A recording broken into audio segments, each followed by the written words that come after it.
So welcome to you all. Welcome to you across the UK. Welcome to you wherever you are beaming in to us from to GeogLive 17. We're teaching the UK. That's what we're going to be thinking about, particularly in relation to Key Stage 1 today. So I'm Anthony Barlow and I work at the University of Roehampton. And we've got people from schools, we've got people from educational institutions across the UK, and we've got a range of guest speakers as well. So we are recording this and we just encourage you to turn off your cameras because apparently that does help save the planet, and hopefully most people will be muted as well. Do judiciously use the chat. We put into the chat a bit of a survey that I'll share at the end, so it'd be great if you could complete that survey because that would give us a sense of what you think about the four nations of the UK and give us a sense of where specifically you teach in terms of the locations about our nation. We've got a Twitter handle as well at EYPPC_GA. We'd love feedback. We'd love comments on there. We'd love you to connect with the very warm and friendly community of geographers that are here today. We've got a number of members of the GeogLive team as well who are going to be helping me out, looking at the chat, stopping me, telling me if any of the technology goes wrong, but otherwise we will kind of press on and we will spend the next hour in the company of each other just trying to get a sense of what's going on in terms of teaching the UK. So we've got more and more people joining, and I'll just admit those as we move on.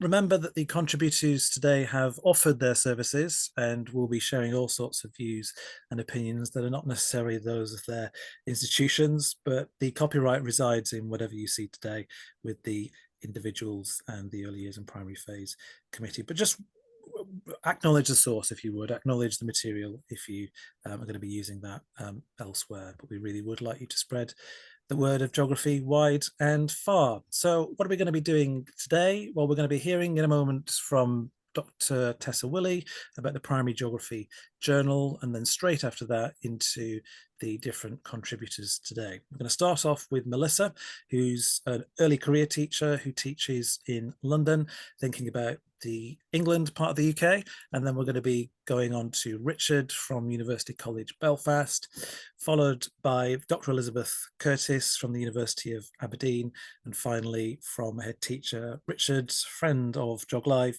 who is a head teacher in Wales. So those are the different guest speakers today. As I've said, please do use the chat, do talk to each other, do share resources, share perspectives and opinions. It's really good for us to see and hear that if you know of anything that you think is worth people knowing about. It's a chance for you to network and a chance for you to get to know a little bit more about the Geographical Association. That has a conference. There is a conference in Manchester between the 4th and the 6th of April. We'd encourage you to come along. A number of people on the call today will be speaking at that conference. Do beg your school that this is a really great conference to meet and network with a range of different educators and geographers from across the world, actually, not just the UK. So do put that date in your diary during the Easter holidays for most people as well.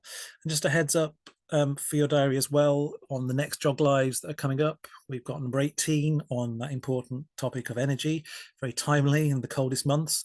And then we've got rivers coming up in March. And then we've got another fieldwork session, which I know have been our perhaps most impressive and our most popular ones of all the different ones that we've run so far. So more support on that in April. So I'm going to hand straight over to Tessa. Tessa's going to tell us a little bit about the current issue of the Primary Geography Journal. Thanks, Tess. Hi there. Thanks very much, and thanks for the introduction and giving time to the Primary Geography Journal. Just to say that we've got a wonderful edition out, which has been edited by Jane Whittle. Lots, I think, that is relevant. It is actually an international, it's a very international issue that we've got this time. So I think that's brilliant, looking at the United Kingdom and also how geography is taught and how it is how it's conceived in different parts of the world. So we got some really interesting articles on pupil voice, got quite a lot on the early years, conceptual ideas in the early years, big concepts and send. So we've got, we're looking at special educational needs and disabilities there, and then exploring big ideas through picture books and something on progression and assessment as well. So tackling those really big ideas in geography, which I think is so valuable and so important, and lots, I think, there for you to have a look at. Anthony, if you can just go on to the next slide and talking about GA resources, that would be brilliant. Yes, thank you very much. So lots of resources, as well as the Primary Geography Journal, the GA publications have got lots and lots of resources, which are related, obviously, to the United Kingdom, work on the United Kingdom. We've got our Primary Geography Handbook, the leading primary geography book, everyday guides, which are wonderful, lots and lots of ideas and resources in there, our super schemes as well. And then we got a very special Barnaby Bear dry wipe UK map, which is, I'm sure, something everybody would want. So lots of things there. Those are just tasters of what you might find. Do have a look in the resources on the GA site, and also not just in the shop, but all over the GA website. And do have a look at those previous primary geography journals as well. There's lots in there. Thank you very much. Thank you, Tess. Really appreciate your time and engagement there. So just before we kick off with our first speaker, I just wanted to remind you, in terms of English teaching, where the UK and where the four nations particularly comes up. Certainly in conversations that I have, it particularly is focused on Key Stage 1.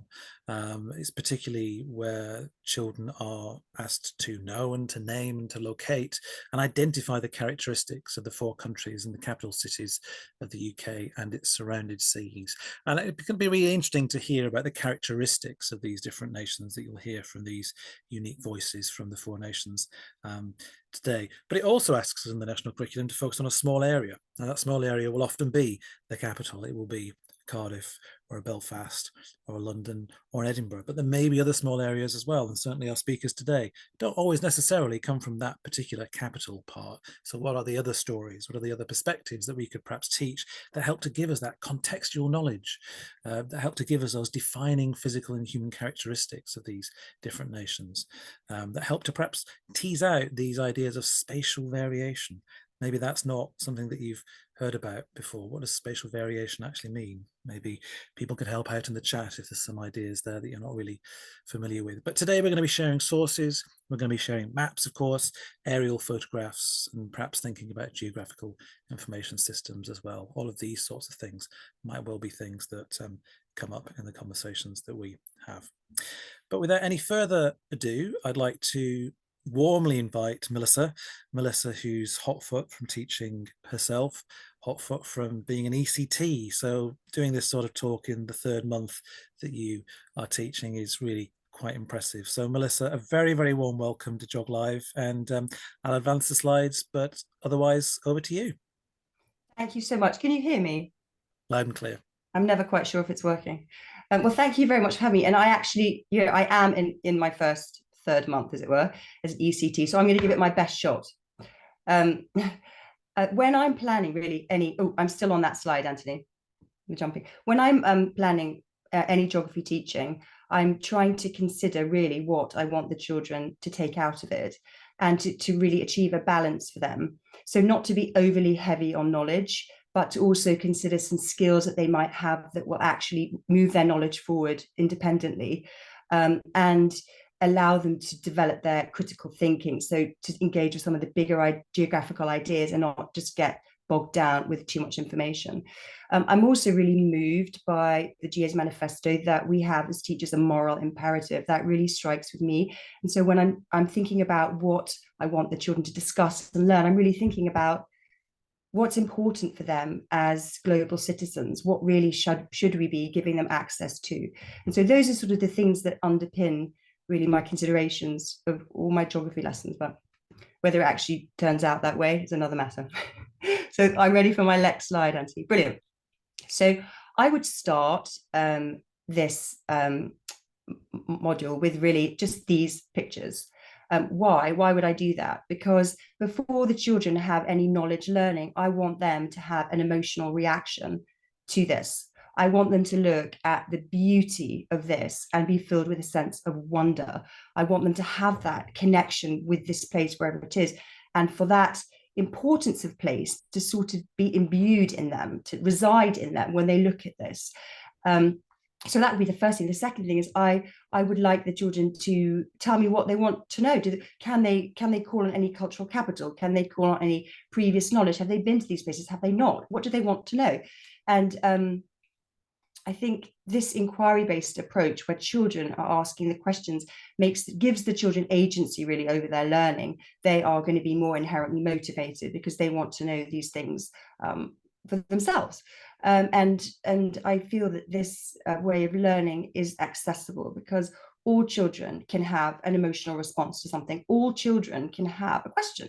So therefore, it shows children that they are all inherently geographers. They are stakeholders in this world. Whatever reaction they have is significant. What questions they have are significant. And I feel that given the sort of the heavy core subjects and the emphasis on assessment and performance, that this is actually really powerful for children, this ability to engage in a subject so much that they develop confidence that they can take with them throughout their other subjects. So this is why I would start with this slide.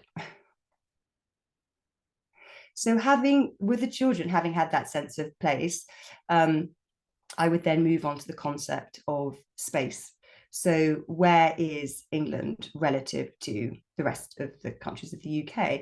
And rather than necessarily populating this map with that information, I would like the children to use some tools. So to use a key and to use a compass so that they can figure out for themselves where to find these places. And in so doing, they are active learners. They are constructing knowledge for themselves. And that they also know that they can take these skills into their future learning. So they're not reliant on their memory, trying to remember, I don't remember what's north of England, I just don't remember. But they actually know that they can figure out for themselves. So this actually empowers children. And for children who have difficulty with remembering things, it gives them access to this learning and confidence. So I think obviously using the compass for directional language and the key, these are some geographical skills that they can take with them through their learning, which will give them independence. So I think that's really what I'm going for here. Can I have the next slide, Anthony? Okay, so obviously London is the capital city. We can't not talk about London. And in this slide, we've got various key significant places, more human geography, whereas the last slide was predominantly physical geography. And we have Paddington. Now, Paddington, for me, is a hook into learning for these children because they know this friendly bear. This bear has been to most of these places. And by creating a story around these places, I think it makes remembering these facts or these place names easier because they can create, and there's information, there's real factual knowledge within these stories, and it's more memorable and it's more accessible for the children. So there's a hook into learning, but also significantly, these children are living in London. So children are interested in where they live, their city. And so this is another hook into learning for them. There's another point I think I want to make here. Let's have a look. Yes, so obviously we've got these key places, but for me it's more about just the buildings or the significant places is what these areas allow us to talk about. So for example, who lives in this palace? Who is that? Who lives there? The king lives there. Who is the king? What is a monarchy? Do we need a monarchy? How does that compare to your house, for example? And then I might read them Buckingham Palace by A.A. Milne, which looks at this beautiful, majestic building from the point of view of one of the soldiers, and one of the soldiers' life is actually very hard. So then we're talking about social hierarchies and some bigger ideas right there. We're sort of getting more critically literate. And again, the idea of punishment, who's working here, who's coming here, the importance of natural spaces, beautiful places in a city. And Paddington, of course, he is actually an illegal immigrant. He's come from Peru on a boat. So the concepts might seem like a very big idea for year one, but year one can handle ideas of people coming to London and what they think about that. They have an opportunity to discuss it. So I think it's much more for me really just these pictures about place and trying to remember things, but getting a sense of why they're important. I think that was sort of mainly the what I was going for there. And also the accessibility. I mean, not all children will have the same cultural capital, or not all children may know what these buildings or these places are, but they probably have seen a red London bus. So there is some access point for all children in talking about London. Another next slide, please, Anthony. Thank you. Okay, so again, thinking about the GA's manifesto that talks about what's the, we have a moral imperative as teachers. I'm thinking that we are in this country very focused on the South and developing the South and talking about the South, London, London, London. And of course, Paddington is a very London-centric bear. He's never been north of the M25. We need to get Paddington up north. And so we're looking here, we now have a sense of what England, where England was situated within the United Kingdom. Now we have a look inside England where Newcastle is relative to London, and we're looking again about space, and the children will have the ability to use their newly developed compass skills to talk about where these places are. And we could also have more general discussions around how we could travel there, and how long it would take potentially to walk there versus, actually it's 100 hours, versus taking a train, or could we fly? Would that be good for the environment? So there's a lot here that we can talk about as Paddington heads north, and this is what I would be interested in them thinking about, developing a curiosity about a place outside London that's in their country, and just starting to think about it. So could I have the next slide, Anthony? So Paddington has decided to take the train, and he's arrived in Newcastle station. And again, what I'm really looking at, encouraging the children to ask is, okay, so here we are in Newcastle. Why might it be called Newcastle? How can they sort of figure out that? Not the etymology, the morphology. So again, what's similar about Newcastle and London? What do they have in common? The transport systems, the streets, the places of nature, the bridge, the river, these busy human geographical features. And then the Angel of the North, I might ask them what they think that might be about. Why is it there? What does it represent? How does it make us feel about this place? Why has somebody decided to put that there? And again, to get children to sort of be curious about these landmarks, and to see the similarities and maybe some of the differences. How is this city different to London, and why might that be? Yeah, could I have the next slide, Anthony? Thank you. So having looked at the building, there's a sort of drier aspect of the similarities and differences. I would then be interested in the children, finding out what the children are very interested in, humor, other people, things that are relative to them, food, football, etc. So I've put a few suggestions here of things that make us similar, and perhaps some things that we're different in, but also by their very nature being different are also similar, like, for example, the fact that we have strange ways of speaking. So in Newcastle, way a man, what's up, and plates of meat in London. So yes, we have different ways of speaking, but the very fact that we have different natures of speaking makes us actually similar. The fact that we have a Newcastle football team and we have several London football teams, that football is something that unites us. And that, afternoon tea is the same in both places, but actually just looks a little different. It's not exactly the same. I'm starving in Geordie and fancy a cuppa in Cockney. So the idea here is really a little bit of a sense of humour, engaging children, bringing them back to things that they may be interested in, to have them again have that emotional engagement with their learning, so that it's fun, a little bit funny, and that they keep their interest there, and they're motivated. So Anthony, final slide. So really looking again at Paddington, is now our motif. He's going to follow us on to Peru, as we said before.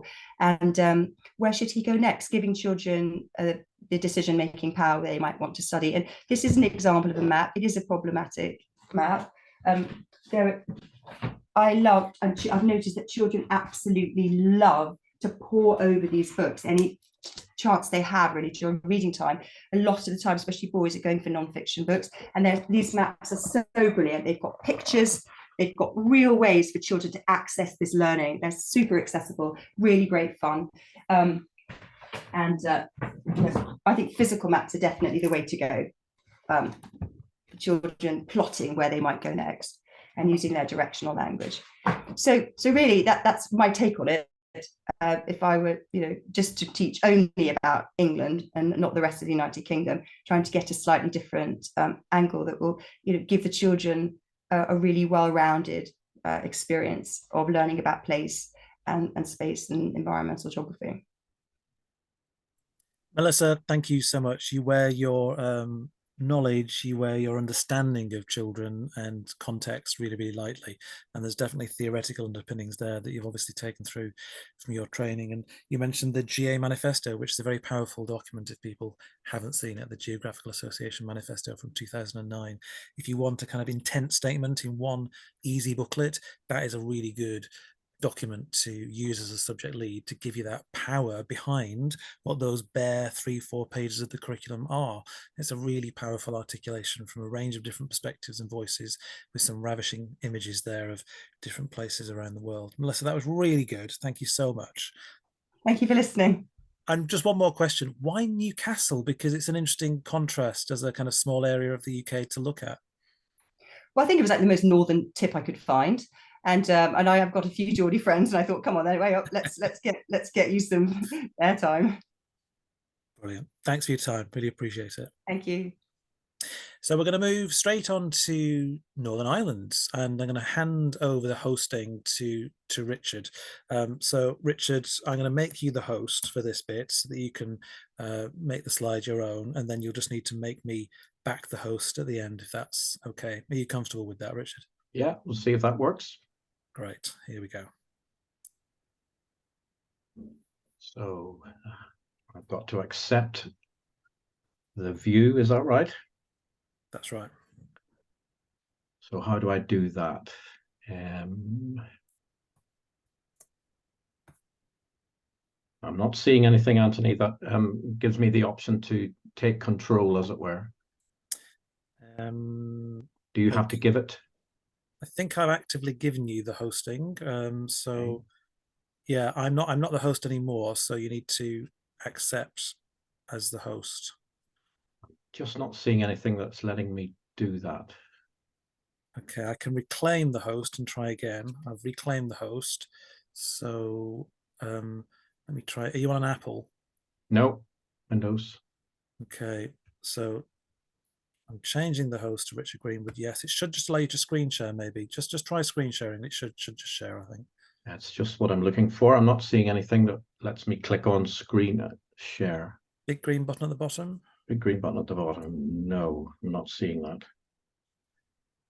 Okay. Sorry about this. It did just say that you were the host, Richard. So, yes, I'm just. I think I saw that, but I've seen it before in Zoom meetings that there's a big green button that I click on, and then I get to be in control. But I'm just not seeing it. If you wave your mouse over the very bottom of your screen, it might come up. The very bottom of the screen. Share screen. There you go.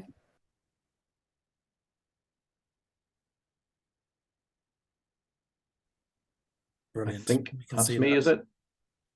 Thank you very so much for your patience, everybody. You just need to make it full screen, Richard. Doing that. Right.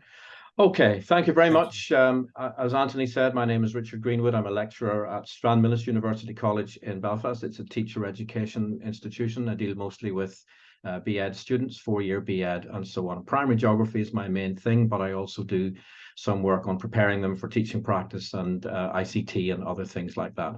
When Anthony asked me to take part in this, my first reaction was, but I don't know anything about the English curriculum. And I said to Anthony, can you give me some ideas? So he very kindly did that, and I have completely stolen them, Anthony. So full acknowledgement to yourself. But he suggested that I might talk about somewhere old, somewhere high, somewhere busy, and somewhere wet, just as hooks to allow the children to think about different parts and different places within Northern Ireland. So that's exactly what I'm doing.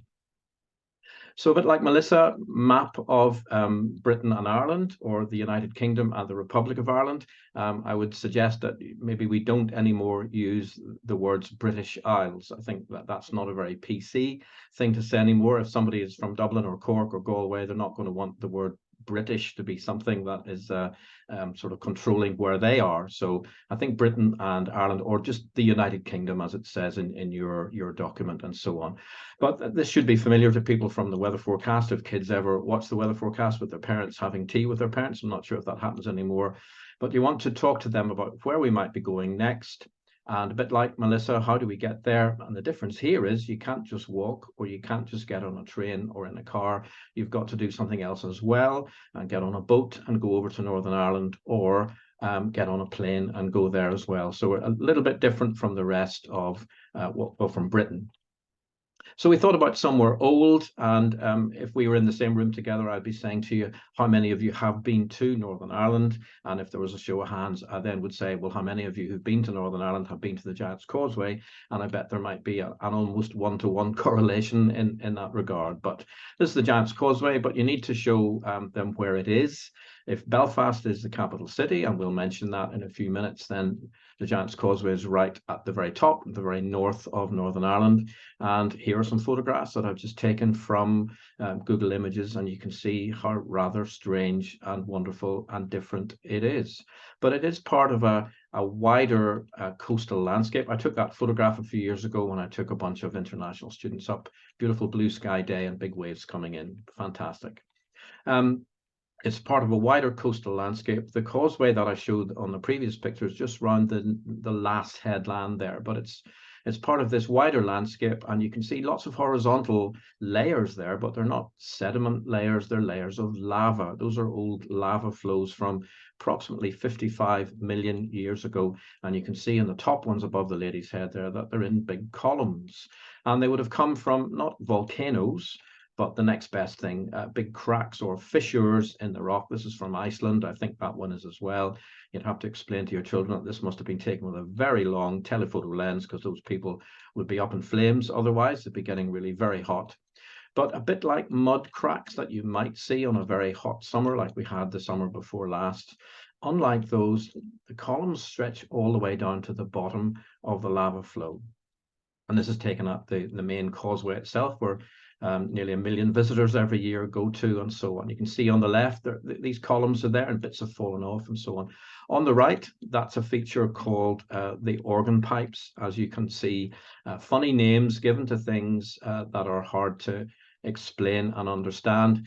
And people didn't understand about lava a long time ago, so they said it must have been made by somebody. It's human. It must have been made by somebody very big, maybe a giant. Let's give him a name, Finn McCool. And there's the giant's boot. There are a number of things like this around. You can sit on that, get your photograph taken. There's also the giant's needle, the giant's eyes. And is that a camel sitting down? I think it probably is. You can put names to funny things. Is there something in your area or near where you are which is natural, but people have given a funny name to? I would always try and talk about things that are where we are, and are they like what is this other place that we're going to. And there's the causeway itself, and that's what's kind of, I nearly said nearly unique, but that's a bad phrase, isn't it? There's no such thing as nearly unique, but it's rather unusual. We've got all these hexagonal shapes. That one's called, you can sit in it, it's called the wishing chair, and you can sit in it and make a wish. What wish would you make if you were sitting in the wishing chair? But what else in nature has got lots of hexagons? And here is obviously a honeycomb. If you look at each of the cells, they're pretty much circular, but circles don't meet. They don't, what older pupils will get to call tessellate, but hexagons do. And that's why nature loves hexagons. A hexagon is the most circular shape that tessellates. And maybe your young children are starting to hear about 2D shapes, and they know about circles and squares, which tessellate, and triangles, proper triangles that tessellate as well, but hexagons are the best ones for tessellating. And there are all sorts of other things in nature that tessellate as well, like bubbles and lots of other stuff as well. There are some nice YouTube videos. There's one called Why Nature Loves Hexagons, and some of it might be useful to your young children. So we've got this wonderful hexagonal tiling, and it's thought that the lava flows had plenty of time in the oven because maybe they were so thick at that point at the causeway itself that they'd time to kind of organize themselves into these rather more standard shapes, rather not like just mud cracks, which are a bit more polygonal, but many of them are proper hexagons, even though some are pentagons and heptagons and so on. Not completely unique. There's the Devil's Tower, and if any of you are as old as me, you'll know about Close Encounters of the Third Kind, and that's where this close encounter took place in that old sci-fi film. But there are lots of stories about Finn McCool. You can see even on those books he's spelt in different ways, and there's good old Twinkle in the top left-hand corner there. There's stuff on Twinkle about Finn McCool and the legend of the Giant's Causeway, and maybe he built it, and what else might he have built? You could ask that kind of question. There are lots of videos on YouTube. There are two people in this screenshot who don't know that the Giant's Causeway needs an apostrophe, but we'll not worry too much about that. The middle one there, if you click on it, it's a little 2.5-minute CGI type cartoon video all about the legend of the Giant's Causeway, Finn McCool and his enemy, whoever our Scottish representative is from Scotland, Benandonner. And causeway, of course, simply means a roadway, not a bridge, but something with water on either side. So secondly, some were high, and here's a nice photograph with a bit of snow on the mountains of Mourne, M-O-U-R-N-E. It's not about mourning, it's the mountains of Mourne, old Irish word, I imagine. And where is it? It's at the other end of Northern Ireland, almost the same distance away from Belfast as the Giant's Causeway was. And it's got a nice mountain scenery, got a compact group of mountains with some lakes and reservoirs in between as well.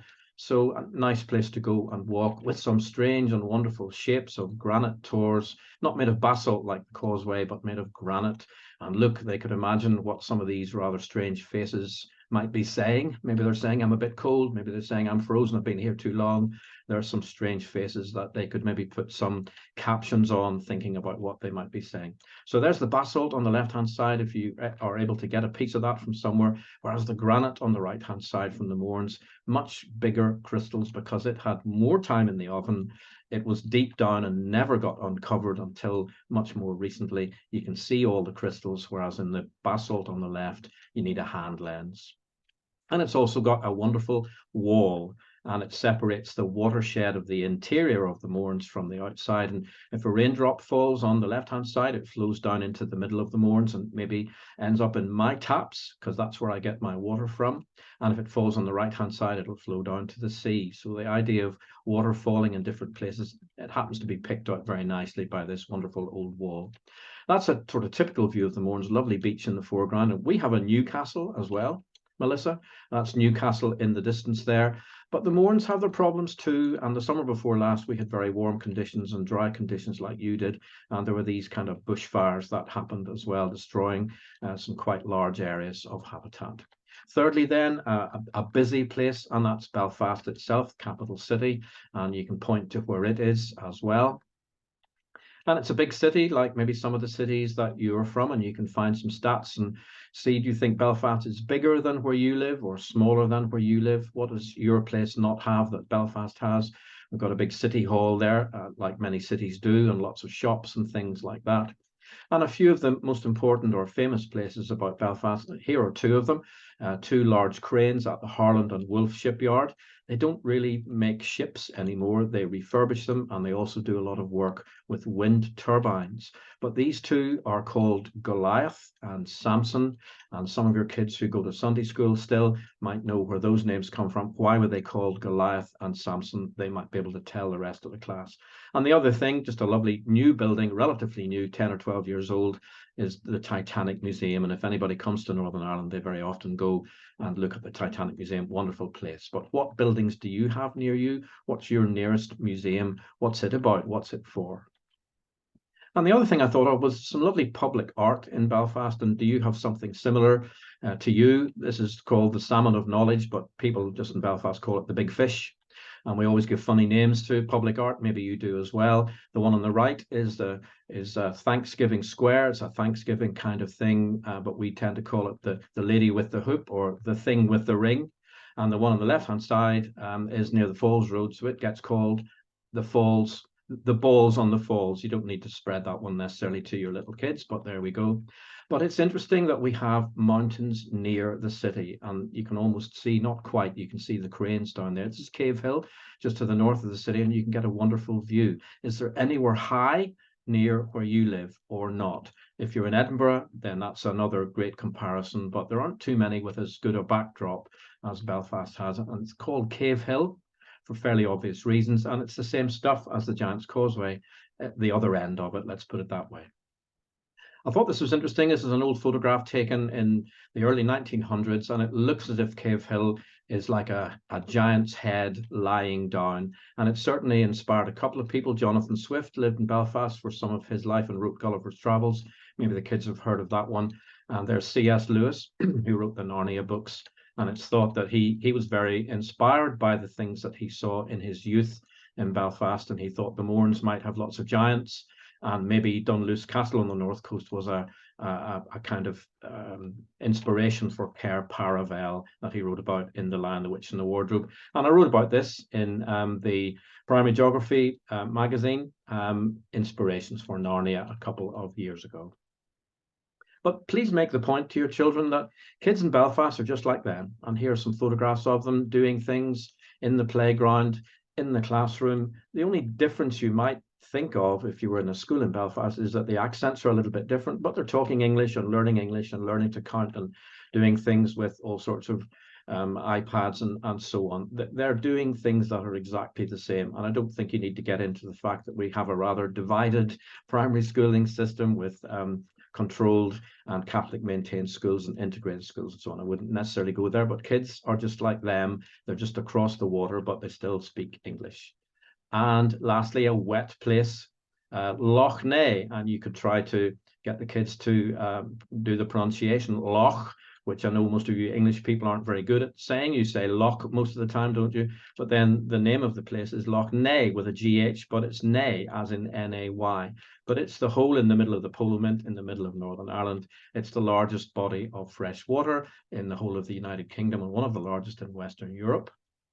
And there it is looking from above, and you can see the grey area of Belfast on the right-hand side. So it's got lots of access points, but no actual resorts, but a nice body of water, rather interesting. Lots of the rivers in Belfast flow right into the middle of Northern Ireland, and that's where a lot of people get their fresh water from. And here's a rather nice interpretation centre, and kids would go there and do environmental stuff, like I'm sure many of your kids would do as well. And there's good old Twinkle again, Loch Ness, and Oxford Island is the name of that centre, so that might be something that you could look at as well. But we've had problems with Loch Ness this summer as well. Maybe too much runoff of phosphates from farmers and so on, flowing into the lake. And we've had this horrible blue-green algae. Nobody has died, but there have been a few dogs who have died, who've gone into the water. Again, please don't share that necessarily with your kids, but it's got its own environmental problems. And please don't share this with them to give them nightmares, but you can see what's happened there. The Loch Ness monster, see what they did there. So there we go, just 4 ideas. Thanks to Anthony for them, but things that are old, high, busy, and wet. And thanks to him for giving me those ideas. So thank you very much. Richard, wow, absolutely inspiring. Thank you so very much for sharing your perspectives and your knowledge and enthusiasm for your patch of the world, your nation, and is a nation that is included in the English national curriculum. So really, really kind of you to come along, and welcome from everybody who's joining. So thank you so much. Lots of praise in the chat as well. So lots of food for thought there. Do talk to Richard if you've got any comments or thoughts as we move on through. We're on a bit of an agenda to get through all the different perspectives across the UK in this session. So I'm going to move us very, very swiftly on, but we're going to move from Northern Ireland to Wales. But Richard, warm thanks. Thank you so much for that. Really, really inspiring stuff. Thank you. So moving straight on, I'll be sharing screen here again with the other Richard. So Richard Hatwood, thank you so much for joining us as well. And I'll pass straight over to you. Thank you, Anthony. Thank you. And a really enjoyable presentation so far. They've been lovely to hear. So I'm over in sunny North Wales, or wet and horrible North Wales as it has been today. I'm the head teacher of All Saints Church in Wales Primary School, and that's a really great cartoon representation of our school then. So if we go on to the next slide, please, Anthony. I want to just start off with a Welsh word for that's really, really important to us here. And the word is cynefin, and it doesn't translate perfectly into English, but what it's around is a place where someone feels happy, that they feel content, they feel a belonging and a sense of connection to. And within our curriculum over here in Wales, and within the humanities area particularly, cynefin's really, really important. And it's around how we ensure that our whole school community have that understanding, that belonging and that connection to a place. And obviously we all know here that having a connection to a place really does come through that really high quality teaching and learning in geography. So if you visit a school in Wales, you'll see a big push and a big focus on cynefin, and a big focus on helping our children to feel a connection and a belonging to a place, be those children who live next door but 1 or 2 to school, or those children who might live a little bit further away from school, so that everyone really does feel part of that community. So cynefin's a really nice word, and it's a word we use a lot at the moment. Thank you, Anthony.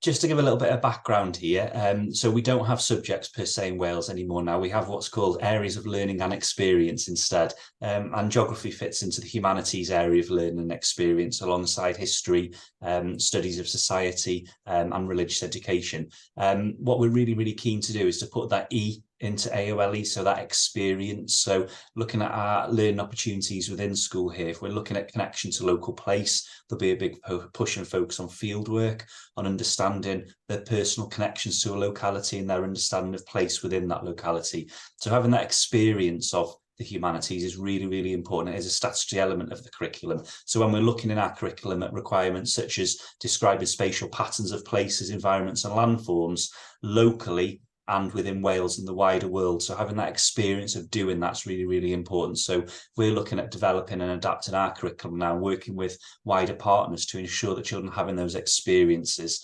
That really allows us to give that holistic approach to the humanities, and looking here at Wales, our local context, Wales's place in the world, Wales's place within the United Kingdom, and how our pupils fit into that. So we really work to ground our pupils in that local understanding so that they can develop the skills in a place that's familiar to them, and then they can apply them with confidence then as they explore further afield. Thank you, Anthony. So look at that ripple effect from the pebble going into the pond there, really. So it's around the school and their community being right at the centre of that, and then everything that they do permeating out from that. So all of our units of work will start with a focus on that local element, that local study, and then moving outwards from there to allow those really clear contrasting and comparing activities to take place. And so children are familiar and developing that understanding. We're trying to slow our children down and get them to look up, look down and look all around as they're travelling to and from school, as they're going around their place, and making those connections and developing that social conscience and responsibility to their place. Thank you, Anthony. A lovely map here of Wales, and it changes and develops all the time, and we're based over in Wrexham. And I think since Ryan Reynolds and his mate took over the football club in Wrexham, Wrexham's really become on the map as even more so than previously. So this is a really nice map here, and it's got some key landforms on some key geographical concepts around Wales here. And I think what's really important to note potentially is the number of castles that we've got on there, and I'll come on to castles a little bit later on. But having a map as a basis for teaching and learning is really important. And I think similarly to where we look at London within England and looking further afield, that can be a common thing here as well. When we think of Wales, we think instantly of Cardiff as the capital city, but it's around having that understanding, but having that broader and wider understanding of Wales as a country as well. Thank you, Anthony. So if we're looking at our physical features now, and I'm biased as I live in Wales, I've been brought up, I trained here and I teach here. We've got some fantastic physical features. We've got Snowdonia here, which this image is, and it only gives a very small glimpse of that national park and that area of our country. It's a huge teaching opportunity here, taking our children out to do field work. Our year 5 and 6 children visit Snowdonia every year as part of their humanities work to undertake field work. Looking at national parks really allows our children to have that understanding of the connection between the human and the physical geography. So engaging with the national parks and our physical features like Snowdonia here to understand what is awe and wonder. what causes people to want to visit a place, what impact does people visiting these places have, how does it impact on our environment, how does it impact people's lives, people's careers, and people's perceptions of places. So Snowdonia there, a really, really key place, particularly for us in the north here. In the south, we've got Pembrokeshire, we've got Brecon Beacons, we've got other national parks to study, but we're all within quite easy reach of a national park in Wales here. So having that opportunity to visit the national parks is really, really important. Thank you, Anthony.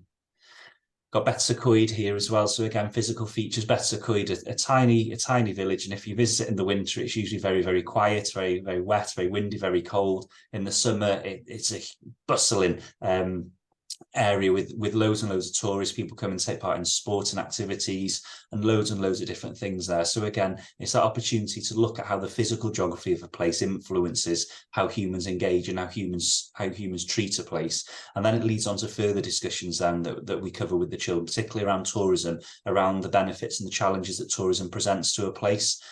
So it leads into a huge amount of work then that we can understand better around a place. So if we look at census data for Betws, the population is generally probably quite small in comparison to some places around the country. The school is a small school. There's a small village school there. When you visit in the summer and there's hundreds and hundreds of people there, the children often struggle to understand why the school's so small, because it's so busy. So it gives opportunity to have those discussions around tourism and how that links into a place and how that affects all of Wales really, and to look at that cause and effect. Thank you, Anthony. We've got here somewhere down in the south of Wales, down in Pembrokeshire, and again, one of our national parks, but looking at how, when we're looking at this, the coast, particularly our coastline here in Wales, and the weather that we experience in Wales can present challenges for us as well. We've got particular challenges across the UK with flooding at the moment. I think in the news last week there was a lot of challenge posed with some of the storms that have happened. And again, having the opportunity to discuss with our children and with our wider school communities around how we engage with our coast, how we stay safe when we're working and when we're around the coastline, and again, how our children use the coastline for business, for employment, and also for pleasure as well, and using that as a place they can go to relax. So again, looking back to that initial map of Wales, all of these places quite accessible to most people in Wales, and great teaching points and great opportunity to look at how places change over the course of the year. Again, here within our curriculum, we've got within the humanities looking at how processes change a place. So again, looking at how the sea, erosion, and all of those different things can impact on the geography of a place, and in turn, how that impacts on the human geography of a place and how humans engage with it. Thank you, Anthony.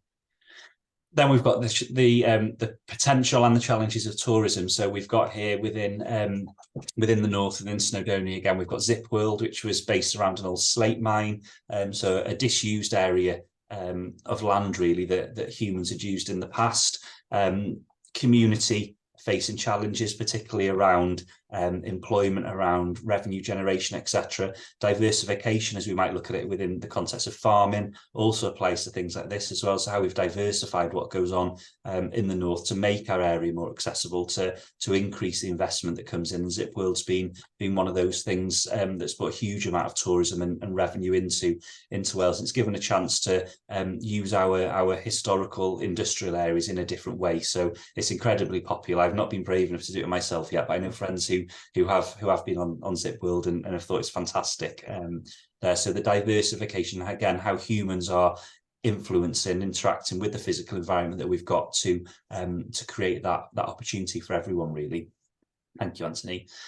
Cardiff, we can't talk about Wales without talking about our capital city. So again, that focus on Cardiff. And when we're looking at comparing and contrasting, are we looking at similar entities? So we're comparing Cardiff to London, for example, and taking those opportunities to look at how places change. And Cardiff's probably one of the most diverse and busy parts of our country. So having the opportunity for our children to go and visit. So we do take our children down to Cardiff for a visit from the north, for them to see our parliaments there, so we can see how the Senedd works and how all of that operates. So having that understanding of the capital city and how that influences how we live in Wales is really, really important. But to know also that Wales is far more than just the capital city. So having that balance between understanding the importance of the place, but also that Wales is far wider and far broader than just the capital city. Thank you. And then, of course, our castles. We've got loads and loads of castles here. So within my school, all of our classes are named after one of our Welsh castles. So again, having opportunity for children to look at the physical geography of a place, how that lent itself to castles being built there. And this brings the link in with our curriculum now, with the humanities. We're looking at the geography and history and how they combine and how they can support each other. So if we're looking at the history of Wales through the building of the castles, when they were built, why they were built, we can then look at the geography of a place as to why it lent itself to the castle being built there. Would we build a castle in the same place today if we were having those challenges? Has the sea, have rivers, have they changed the landscape that meant that castles were built in different places now? It links itself into our work on science, looking at types of rock and how strong rocks are, and different types of rock as to what would be best to build a castle out of. So it lends itself in a massive way to lots of different areas of learning and experience, that we can immerse the children in that culture of Wales, and of Wales's place in the world, and then of the wider world, and making those comparisons as we go out like the pebble from the pond. Thank you. So approaches there, just really, really quickly on this one. Approaches were developed as part of the implementation of our new curriculum. We have a real focus on planning and reflection here. So when we plan an activity, how do our pupils reflect on it, and how do they engage in the learning approaches there? We trust and support our teachers to deliver that local curriculum based and grounded on the Cynefin that then filters into Wales and the wider world. So children have those opportunities. All of our children, we immerse them in a discovery day at the start of new units of work, form our medium-term plans from that, and then we have planning and reflection time so teachers can really ensure that pupils influence the learning. So as we're helping them to understand their place in their community, they can use that to influence the learning that takes place. Thank you. Just some examples then of discovery days here. So they're really, really easy to plan. And there's lots of different ideas and suggestions that we put in there for staff to develop a discovery day. And then they have space to plan their ideas for their next topic of their next unit of work when they're going forward with them. Thank you. And just the next slide as well, please. So when we're looking here, we were looking at World War II. Again, a history topic, but it was taught through the humanities. So there's lots of opportunity for geography within this as well. So children explored through fieldwork the information and the things they could gather from our village as to the link our village had within World War II, the geographical links that it had, the historical links, and the religious links as well. Thank you. We plan in their flow diagram, so the humanities will drive all of the planning and all of the units of work that we study, and then the other areas of learning will complement them. We find humanities, particularly geography and history, to be great drivers for units of work. So we'll plan that, and then through them, and then we pull the other opportunities from it there. Thank you. And what we've got here is just some coverage. So as Anthony shared earlier, the English curriculum, we've got our statements of what matters, or our descriptors of learning for our curriculum here in Wales then, so things that we have to cover. They're a lot broader, I'd say, in my experience, than the English curriculum is. So there's a lot more flexibility for teachers to develop that broad and balanced curriculum that links into our locality. Thank you. And again, sorry, Anthony. We've just got some planning then and reflections. So the teacher will plan, and they'll have that ongoing reflection that goes on as part of their teaching and learning there, and how the children are engaging in the activities. And if that then goes off on a tangent or down a different avenue, that's absolutely fine. That's captured then within the planning. So if children have found a key local feature as part of their fieldwork or the studies that they want to learn more about, that's great, and we'll pull that in for them there. Thank you. We build in the professional learning. So I know my humanities lead often comes to these sessions, and she'll have a section there, and I didn't want to embarrass her and put a section from a GeoLive on, but she'll often have reflection on sessions like this, how we can translate and how we can use that within our Welsh context then to move forward. Thank you. Richard, thank you so much. Thank you. Really rich, really valuable. Yeah, thank you. And if you've got any jobs, you may well find people in the chat interacting with you, because it sounds like a really rich and interesting curriculum in Wales, which is very contrasting, isn't it, to many of the curricula that we see. Thank you, Anthony. Thanks for your time and for staying in school as well. So moving swiftly on to our final part of the UK for the evening, we are zooming up to Aberdeen and to Dr. Liz Curtis. Liz, welcome to you. Hi, thank you very much for inviting me. I'm aware I've approached this somewhat differently to everybody else, but a bit like Richard, who's just spoken from Wales. the approach to teaching geography is actually quite different in Scotland to that of the national curriculum in England and possibly to Northern Ireland as well. So I kind of put not teaching in brackets. So we don't specifically teach the UK. And I also, from talking to Anthony, have focused on our early years outcomes and our level 1, because that bridges. So for our primary 1 pupils coming into school, they're still at our early level for curriculum for excellence. And then as they go into their second year of primary, and then primary 3s and 4s are operating at level 1, which probably coincides with the second half of what is Key Stage 1 for national curriculum, if I've understood that correctly. So I've got a little map on there of just Scotland and the rest of the all of the UK together with some of, and I apologise to the Shetland Isles in my Scottish map because they're in a box where they shouldn't be. They should be located north and slightly to the east or west, I'm never very sure, of Orkney.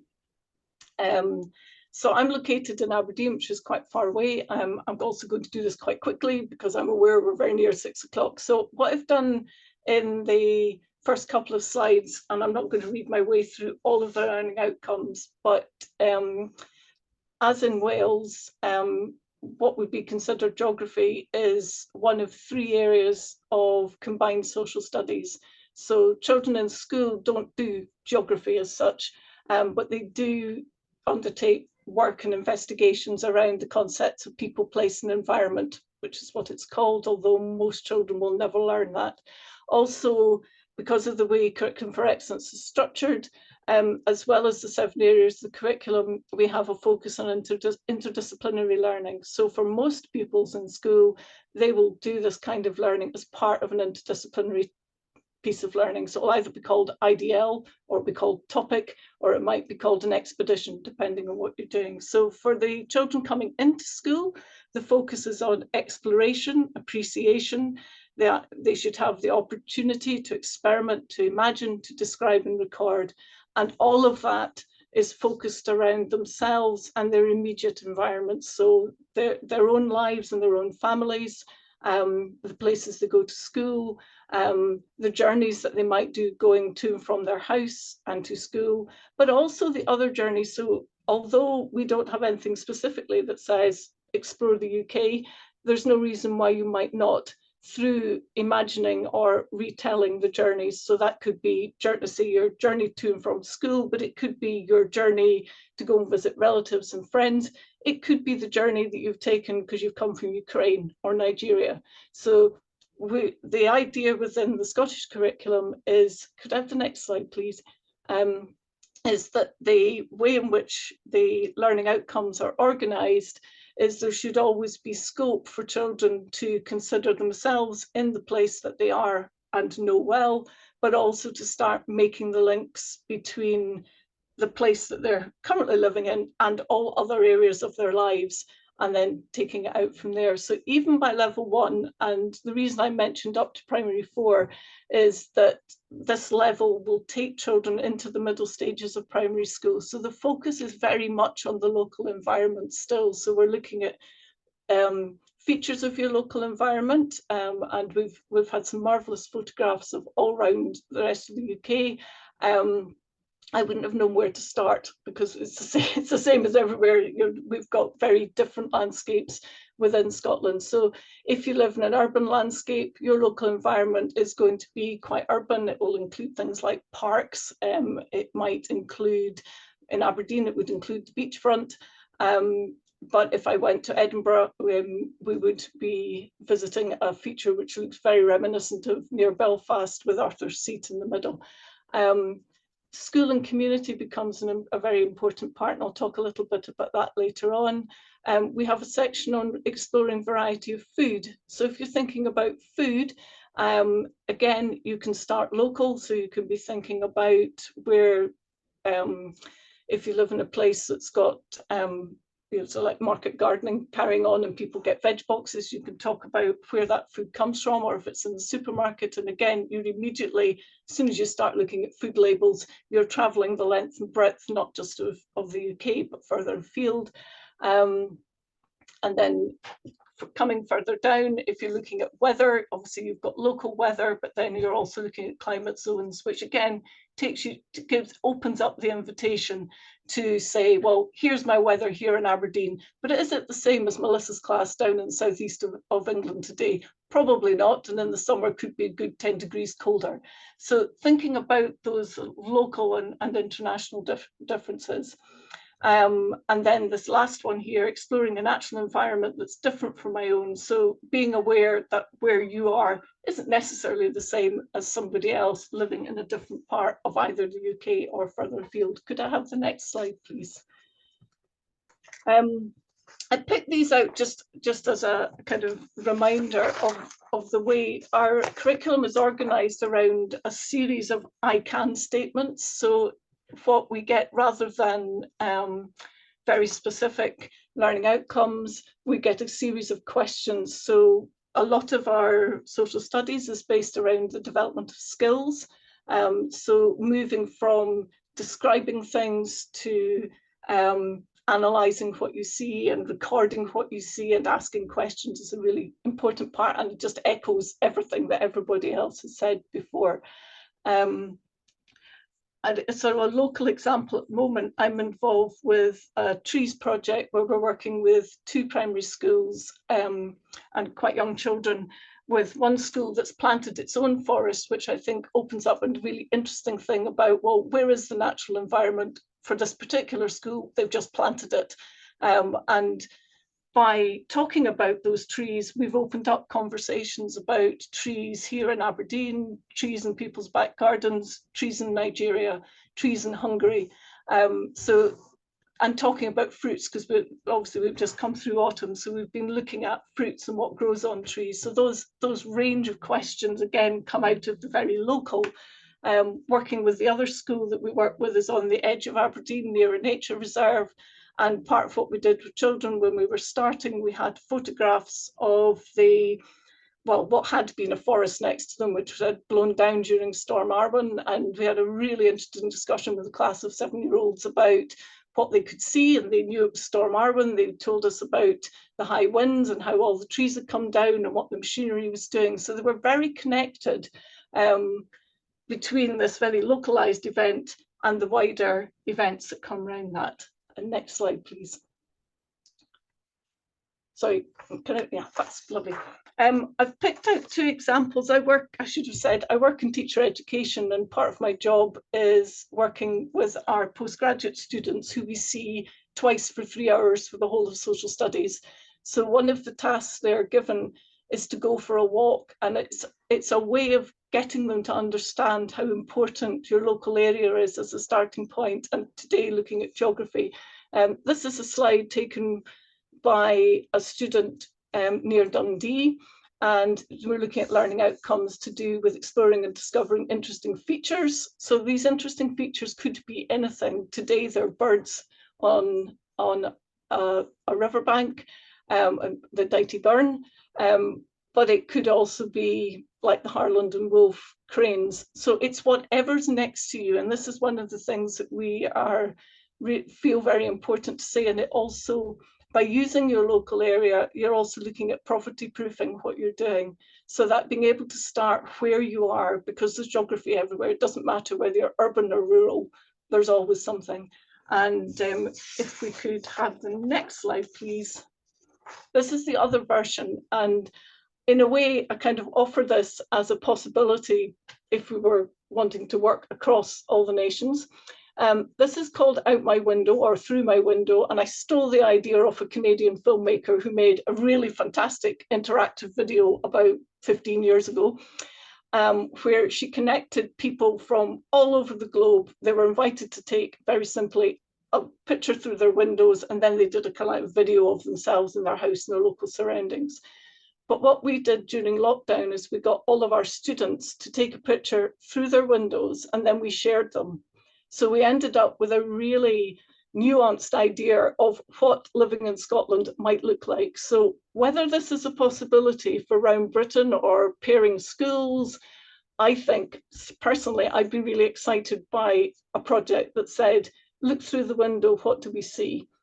and then to ask a series or build a series of geographic questions around that. And I think for me, that would be a really interesting way, and I think one that would also be child-led in terms of a child's view of what's out their window.